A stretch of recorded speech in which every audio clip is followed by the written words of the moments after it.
Pemirsa, beberapa waktu lalu warga di Kabupaten Kebumen, Jawa Tengah dihebohkan dengan penemuan mayat bayi perempuan di saluran irigasi. Bayi ini diduga dibuang orang tuanya sesaat setelah lahir. Pertama kali ditemukan masih terdapat tali pusar pada bayi cantik tersebut.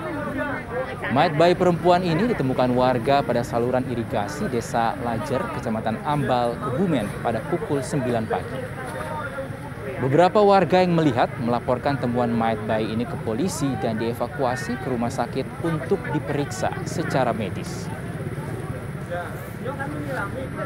Itu boneka. Terus itu, nah setelah saya mau lagi nyirami cabai depan kantor KUB, air tadinya besar.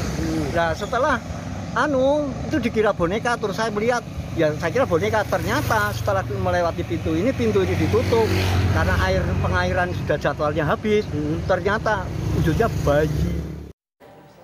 Tak berselang berapa lama pelaku pembuangan jasad bayi tersebut berhasil dibekuk polisi. Menurut pengakuan kedua pelaku yang sudah menjalani kasih selama 3 tahun ini, mereka tega membunuh bayinya dengan menyumpal mulut sang bayi dengan kertas.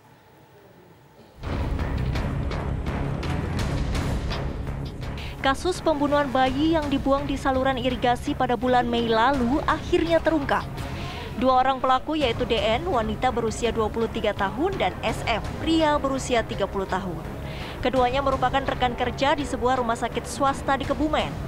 Keduanya menjalin hubungan asmara selama 3 tahun. Kedua tersangka ditangkap polisi di rumah. Wakapolres Kebumen Kompol Edi Wibowo mengatakan bayi tersebut sudah direncanakan dibunuh sejak dalam kandungan. Tersangka SM sempat menyuruh tersangka DN untuk menggugurkan kandungannya dengan memberikan obat peluntur janin. Usaha menggugurkan kandungan gagal, janin terus membesar dan lahir selamat di rumah tersangka DN.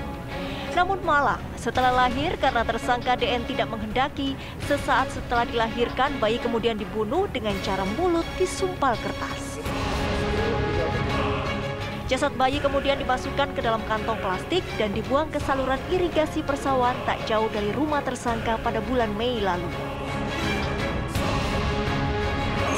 Tersangka SM telah memberikan beberapa obat untuk menggugurkan dari kandungan tersangka Mawar, namun akhirnya tidak berkehendak, Allah tidak berkehendak, bayi tersebut masih bertahan dan sampai dengan usia kehamilan 9 bulan dilahirkan oleh Mawar dan terjadilah kasus pembunuhan terhadap anak kandungnya sendiri. Tersangka DN mengaku nekat membunuh bayinya sendiri karena tersangka SM tidak mau bertanggung jawab atas kehamilan itu karena sudah beristri.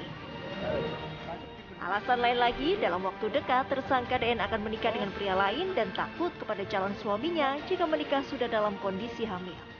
Polisi menjerat kedua tersangka dengan pasal perlindungan anak dengan ancaman 15 tahun penjara. Dari Kebumen, Jawa Tengah, Wahyu Kurniawan, TV One mengabarkan.